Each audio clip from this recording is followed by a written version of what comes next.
Para no volvernos locos, voy a empezar solo con el efecto electrostático y después pasaré al efecto inductivo. Si no les gustan las ecuaciones tanto como a mí, ignoren las ecuaciones y concéntrense en la explicación verbal que voy a dar, puesto que considero es más importante que las ecuaciones como tal. Respecto al efecto electrostático, lo único que me queda decir antes de pasar al efecto inductivo es que es perfectamente aditivo, ¿ok? Si yo tengo más moléculas, pues el efecto electrostático de todas esas moléculas se suma sobre todas las moléculas, por lo que puedo tener esta ecuación, una doble suma desde n igual a 1 hasta n, y donde n es menor a m, hasta n del efecto electrostático de la molécula 1 sobre la molécula 2, o la molécula n sobre la molécula m. Esta ecuación puede ser simplificada simplemente cambiando un par de términos. Si yo divido entre 2 y esta suma la cambio, en vez de que toda n menor a m, y pongo toda n diferente de m, es decir, moléculas distintas, y divido entre 2 para eliminar el efecto electrostático duplicado, porque si yo no pongo este 1 sobre 2 tendría el efecto electrostático de la molécula 1 sobre la 2 y el de la molécula 2 sobre la 1, que al final del día es la misma.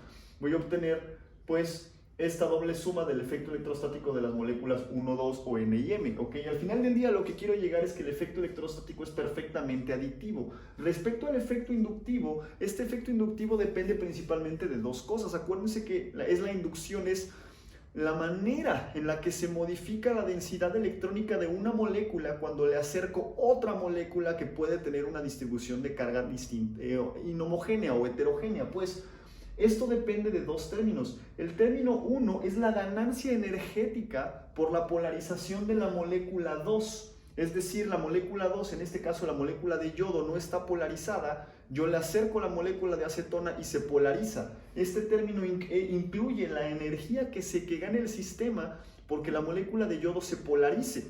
¿Ok? Pero el dipolo de la molécula de acetona no es permanente. Sí es permanente, ¿ok? Pero no es constante. También va a responder ante la presencia de este dipolo que se indujo, ¿ok? Por lo que este segundo término, ¿ok? que técnicamente sería un poco más pequeño que este primer término, considera la ganancia energética por la deformación del dipolo de la acetona, producto de la interacción con la molécula de yodo. Es decir, la molécula de acetona deforma el yodo, pero el yodo también puede deformar tantito la molécula de acetona. Y tenemos esta ecuación. Lo que quiero es que se quede claro, no la ecuación como tal, sino los conceptos que hay detrás de ellos, ¿vale? Entonces, si nosotros suponemos, porque es difícil trabajar con densidades electrónicas y las ecuaciones se complican bastante, ¿ok? Si nosotros suponemos que esta densidad de carga de la molécula 1 no es polarizable, o sea, por ejemplo, no es una molécula de acetona, fuera un electrón, ¿ok? Y un electrón pues no es polarizable, ¿ok? Es una carga puntual, pues entonces este término, el segundo término, podríamos eliminarlo, porque la molécula, en este caso el protón, no es polarizable. Esta densidad polarizada es igual a la densidad no perturbada. Esta es la perturbada, acuérdense, y esta es la no perturbada, por lo que este término es perfectamente igual a 0, ¿ok? Y la integral dB1 también pierde un poco de sentido, porque no tiene sentido hacer la integral dB1 cuando no hay un volumen polarizable, o no hay un volumen final si el volumen final y el inicial son el mismo. Entonces esto nos deja la siguiente ecuación. Imaginen que el dB2, con magia lo pongo por acá, perdonen mis habilidades mágicas de edición, ¿ok? Si nosotros resolvemos la ecuación, nosotros nos podríamos dar cuenta que el efecto inductivo es de carácter cuadrático, ¿ok? Reemplazando un par de cosas, ¿ok?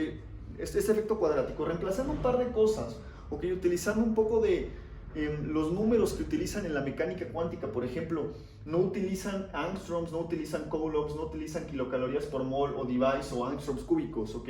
Utilizan atomic units o unidades atómicas justo para que el producto entre ellas sea 1 y se facilite el cálculo. Si yo me empiezo a poner aquí el radio de Bohr y la carga del electrón y demás, se empiezan a hacer números medio extraños, ¿ok? Y que tal vez no puedan ser resueltos a mano, necesitaría yo una calculadora, ¿ok? O ser muy bueno en matemáticas. Por ejemplo, la longitud de una atomic unit es el radio de Bohr, que es medio angstrom, 0.529 angstroms. La carga de una atomic unit es la carga del electrón. La energía de una atomic unit o Hartree son 627 kilocalorías por mol. La energía de un dipolo en atomic unit son 2.54 de device. Y la polarización en atomic unit es es 0.529 cúbico, Angstrom cúbico, ¿ok? Es la polarizabilidad. Utilizando estas unidades en atomic units para simplificar la ecuación, ¿ok? Y haciendo la expansión, yo tengo la carga, ¿ok? La carga de un electrón, ¿ok? O en este protón que les estaba hablando, ¿ok? Puedo hacer una expansión en multipolos, ¿ok? Yo puedo hacer la expansión de la carga como la suma de las cargas individuales, por ejemplo, de los dipolos, ¿ok? La puedo separar en dos tipos de cuadrupolos, ¿ok? Este tipo de distribución o este tipo de distribución con cada una de sus ecuaciones asociadas, octupolos o demás, ¿ok? Normalmente se suele truncar hasta dipolos o cuadrupolos dependiendo de las necesidades. Yo puedo llegar entonces a las siguientes expresiones. Entonces, resolviendo las ecuaciones anteriores con un poco de álgebra y otras consideraciones que no estoy tomando en cuenta para la realización de este video, pero que si les interesa verlas, por favor déjenlo en la caja de comentarios si hago un video para el desarrollo de esas ecuaciones, puedo llegar a estas tres expresiones que representan la energía de las interacciones entre carga-dipolo o dipolo-carga, que sería una ecuación prácticamente igual, o dipolo-dipolo, ¿ok? Estas ecuaciones son las siguientes. Para el caso de la energía de interacción carga-carga, pues acuérdense que todo está en atomic units, entonces no va a haber las constantes fundamentales a las que estamos acostumbrados.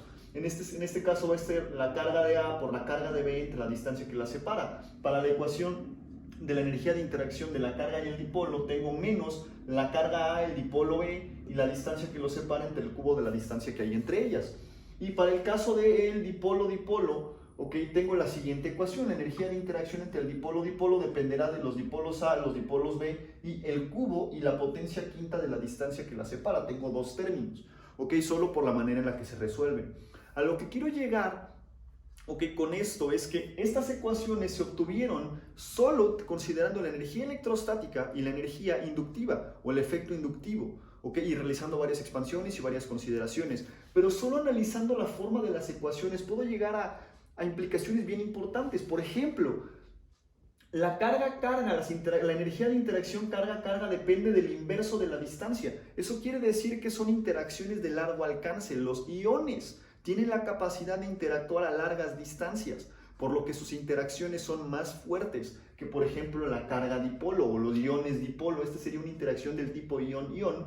Esta sería un tipo de interacción ion-dipolo. En este caso de la carga dipolo o ion-dipolo, depende del cubo de la distancia y se encuentra en el denominador, por lo que la energía decae con el cubo de la distancia. Pierde más rápido energía conforme el ion y la molécula se separan. Esto quiere decir que es una interacción menos energética que la ion-ion y de menor alcance que la de ion-ion. Para el caso de los dipolos, la interacción del tipo dipolo-dipolo, como podría ocurrir en dos moléculas de acetona, ¿ok? Pues depende del cubo y de la quinta potencia de la distancia, ¿ok? Eso quiere decir que es una interacción de menos energía que el ion-ion y que el ion-dipolo y de menor distancia, ¿ok? De menor alcance, ¿vale? Y esto se traduce en unas propiedades bien interesantes. Número uno, las energías. Okay, aquí ya las tengo ordenadas por energía. La interacción ion-ion es la más energética que existe. Después le sigue el ion-dipolo y finalmente está el dipolo-dipolo y después ya vienen estos dipolos sería lo que se le conoce como las fuerzas de Van der Waals. Faltan entonces las fuerzas de dispersión de London, de las cuales les voy a hablar en el siguiente video, ¿ok? Entonces, respecto a la carga-carga, okay, dado el tipo de interacción, nosotros podríamos decir que la materia macroscópica que se encuentre formada por iones tendrá temperaturas de fusión y de ebullición mucho más altas que aquella que se encuentre formada por iones y dipolos o por puros dipolos. Okay, tendrá durezas mayores, entre muchas otras propiedades que me gustaría que ustedes vayan deduciendo poco a poquito. Ya les di la primera parte. Para el caso de cosas que dependan de cargas y iones, iones y dipolos, pues tendrá unas propiedades, ¿cómo les podré decir? Pues sí, serán un poco más resistentes que las que estén formadas con dipolos, pero menos resistentes que las que estén formadas con carga. Y cuando digo resistente, por ejemplo, algo que esté formado con iones y dipolos por propiedades coligativas, yo esperaría que tenga una temperatura de fusión o de ebullición mayor que algo que esté formado por dipolos, o al revés. ¿Ok? Esto no es condición, o sea, no es algo que se cumpla siempre, porque depende, recuérdense que la ecuación es grande y hay muchas otras consideraciones que hay que tomar en cuenta, pero es una buena aproximación, ¿ok? Y algo que tenga dipolos naturalmente tendrá pues propiedades distintas a lo que esté conformado por cargas y dipolos o por cargas y cargas, ¿vale? Entonces esperen por favor el próximo video para hablar de lo que son las fuerzas de dispersión de London, que son las que se quedaron pendientes en la consideración de la energía de interacción. Acuérdense que la energía de interacción dependía fundamentalmente de 4 cosas: la energía electrostática y de inducción, con las cuales pudimos deducir las interacciones más fuertes, y después la energía de dispersión y la energía de repulsión de Pauli, con la cual podemos explicar las fuerzas de dispersión de London. Sean felices.